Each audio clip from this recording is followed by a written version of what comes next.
Nothing beats a good cup of coffee in the morning, right? Hello everyone. My name is Ramin Shadmehr. I'm the Dean of Fine and Applied Arts at Capilano University in North Vancouver, British Columbia. Today I'm joining you from Port Moody, which is located on the land of Coquitlam Nation, and that is where I play and live. Today I have the privilege of talking to you over a good cup of coffee about how academia, industry, and education, especially international education, go hand in hand and how they can basically help each other out.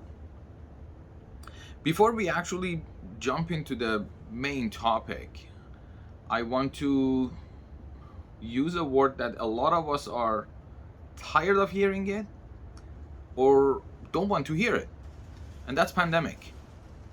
Although I'm using this word because with all of its negative impacts, it really helps us understand many opportunities that we did not have, or at least we didn't think we have them. It introduced us to new way of working, remote, hybrid, and it also introduced us to a new way of learning, again remote, hybrid, and obviously with it came a lot of technology and methods that we kind of like neglected to pay attention to. With those opportunities, one of the main things that pandemic brought upon us was by introducing remote and hybrid workplace and hybrid education, we realized as educators, as learners, as employers and employees, we realized there are a lot of things that we need to learn because they are new. New way of communication, new way of reaching out, new way of collaboration, new way of working together.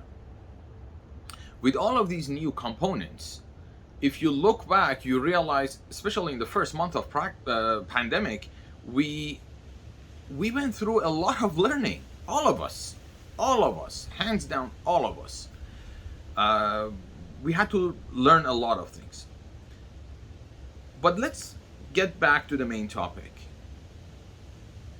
About education and international education, there are a lot of new skills that we need to teach our students, and there are a lot of new skill sets that they need to learn.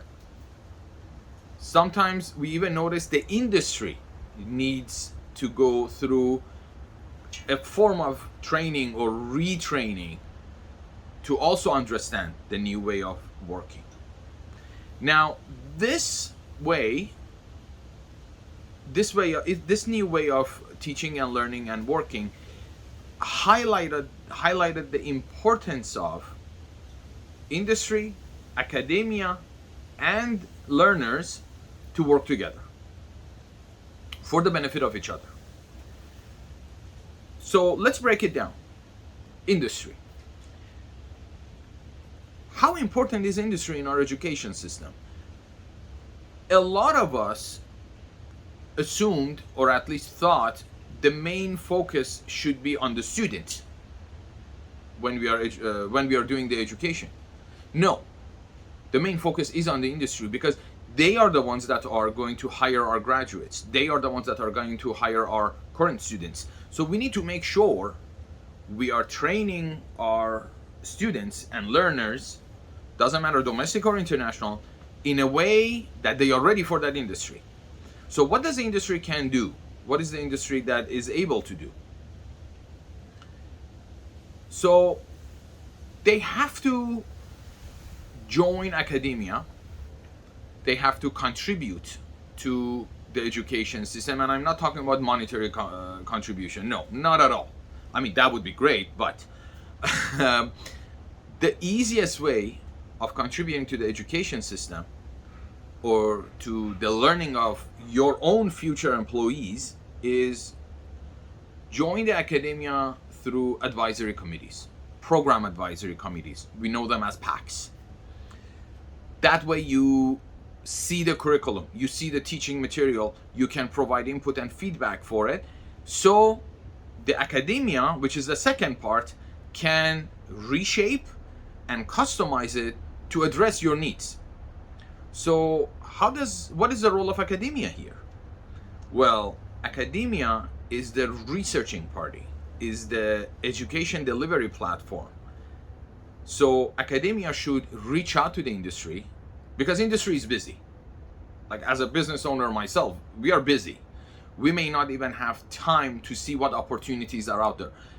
But if they are brought to us, we are happy to contribute. So academia has to do that. They need to do the outreach. They need to communicate with the industry so industry knows what opportunities are available. What can they do? How can they contribute? So academia should do the outreach. They can also recruit faculty members, recruit instructors, or at least guest lecturers from the industry, because if you get those experts into the classrooms so they can provide direct learning to the learner that is eager to get into that industry, I hope that makes sense the way I said it. That way the industry and the learner can benefit from one another. So then academia should really always keep a close eye on the curriculum and what they are teaching. Is it up to date? Is it relevant? One disadvantage that some programs and some institutions had was there were a lot of dated programs. There were a lot of dated curriculums. Something that in the 90s was extremely successful. The intakes was huge, large number of enrollments. However, let's say after 2010, things started just kind of like falling down. So academia should ensure, through communicating with the industry, through having the industry providing input and feedback on the curriculum, so they can keep the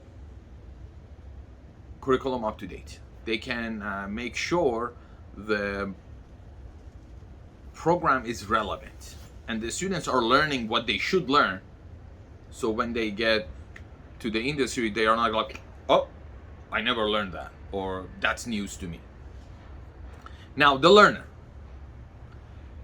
especially international learner, international students, and this is where the educators have to play a huge role. International learner is coming with a background, with a culture, with their own background and their own culture, that many of the items that they already know regarding workplace professionalism, they may only apply to where they are coming from, okay? And they may not apply here. And again, when I say here, is the country they are in, and they are studying, and they are hoping to start their career after graduation. So they need to understand that there is a change coming. As educators, we need to highlight that change to them. We need to highlight the importance of that change, and we need to teach them to not forget what they know already. No. That is a big part of their life. They should keep it because it's a very good learning opportunity. But what we should do as educators is we also should highlight that, okay, this new environment you are in, especially post-pandemic, that a lot of our international students, maybe half of their student life they were doing online. Now it's in person. So they need to understand, okay, things have changed. I need to adapt with that change so I can learn better, so I can prepare better for the career that I'm hoping to start post-graduation. So, well, I just noticed good times fly by. So I'm almost at the end of my time, so let me wrap it up a bit. So what we discussed was basically there are 3 points in international education, or basically education overall: industry, academia, and learner. By connecting these 3 points together and ensuring that they are always connected and communicating, we make sure industry gets what they need, and to get what they need to provide input and feedback to the academia. The academia is going to teach the international learner, or learner in general, so the learner can understand the new environment they're going to go in, so they go to the industry, and when they start their career, they are basically ready to go. So these are the 3 points that we need to understand, and as long as we make sure they are communicating with each other, I think we should be on the right track and ensure our international learners, especially international learners, they are already going through a whole lot of difficult time being away from their hometowns. So at least they are ready to enjoy starting a career in a new country. With that said, I bid you all a great day wherever you are, and I hope I can join you soon over another good cup of coffee. Have a nice day.